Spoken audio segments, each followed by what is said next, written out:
అసలే కోతులు ఆపై చిలిపి చేష్టాలు. సిరిసిల్లలో ప్రైవేట్ పాఠశాలలో చొరబడి కోతులు బీభత్సం సృష్టించాయి. సిరిసిల్లలోని చైతన్య భారతి ప్రైవేట్ పాఠశాలలో కోతులు కిష్కింద కాండలా మార్చాయి. పాఠశాల తరగతి గదుల్లోకి చొరబడ్డ కోతులు విద్యార్థుల పాఠ్య పుస్తకాలను చించేశాయి. పాఠశాల సామగ్రిని చిందరవందర చేశాయి. విద్యార్థులు లేని సమయంలో ఘటన జరగడంతో పెను ప్రమాదం తప్పింది. కోతులు చుట్టుపక్కల ప్రాంతాల్లోనే ఉండడంతో విద్యార్థులతో పాటు పాఠశాల యాజమాన్యం భయాందోళనకు గురైంది. కోతుల చేతల్లో ఈరోజు పాఠశాలకు సెలవు ప్రకటించి పిల్లలను ఇంటికి పంపించారు.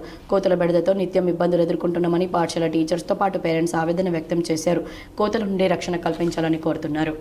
గాంధీనగర్లోని మా చైతన్య భారత్ స్కూల్లో ఈరోజు మార్నింగ్ యథావిధిగానే స్కూల్కి ఆయమ్మలు 8:30కి స్కూల్కి రావడం జరిగింది. స్కూల్కి రావడంతోనే వాళ్ళు గమనించింది ఏంటంటే ఫ్లెక్సీ చినిగి ఉండడం అండ్ ఈ లోపలికి వచ్చి చూడగానే ఒకలాంటి స్మెల్ అండ్ వెళ్ళి క్లాస్ రూమ్లోకి చూడగానే మొత్తం పిల్లల యొక్క బుక్స్లు చింపడం, వాటి మీద వాష్రూమ్ వెళ్ళడం, మొత్తం ఎలా అంటే క్లాస్ యొక్క ప్రజెంట్ చేసిన చార్ట్స్ని చింపడం, వాటికి ఇష్టారాజ్యంగా ఆడుకోవడం. ఇక్కడ మా ఒక్కరికే కాదు, మేము ఇక్కడ చుట్టుపక్కల ఉన్న వాళ్ళని కూడా అడిగి తెలుసుకున్నది ఏంటంటే నైట్ నుంచి అవి ఇక్కడే ఉండేసి ఎవరికి కూడా నిద్రపోనివ్వకుండా చేస్తున్నాయి. సో రేకుల మీద దూకడం, చాలా డ్యామేజ్ అయింది. రేకులు మొత్తం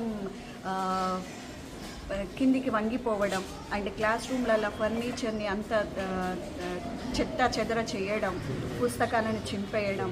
సో ఈ విధంగా క్లాస్ రూమ్స్లో ఉన్న టీవీలని కిందికి లాగి పడేయడం, సీసీ కెమెరాస్ని కిందికి పడేయడం, ఇదంతా గమనించి ఏం చేసామంటే మేము రాగానే యథావిధిగా పాఠశాలకి అందరి పిల్లలు పేరెంట్స్ దింపడం జరిగింది. కానీ మేము ఇక్కడ వెంటనే స్పందించి ఏంటంటే ఇది ఉంటే మధ్యాహ్నం పూట కూడా వచ్చే ఛాన్సెస్ ఉంటాయని చెప్పేసి పిల్లల్ని ఇక్కడి నుంచే రిటర్న్ పంపించడం జరిగింది. ఇది చాలా బాధాకరం. ఈరోజు ఒక్కరోజు అంటే మేము చేసుకోగలుగుతాం, కానీ ఇలా కంటిన్యూగా ఎన్ని రోజులని చూస్తున్నాం. ఇది ఈ రోజుతో మాకు సీరియస్గా అయ్యింది, కానీ ఇలాంటి ప్రాబ్లమ్ని మేము ఫేస్ చేయబట్టి కొన్ని నెలల నుంచి ఫేస్ చేస్తున్నాం. సో మేము అడ్జస్ట్ చేసుకుంటున్నాం కట్టెలు పట్టుకున్న పిల్లలు తినే టైంలో. సో ఇది హౌజెస్లో అంటే మనం ఏదైనా సెక్యూర్గా చేస్తాం.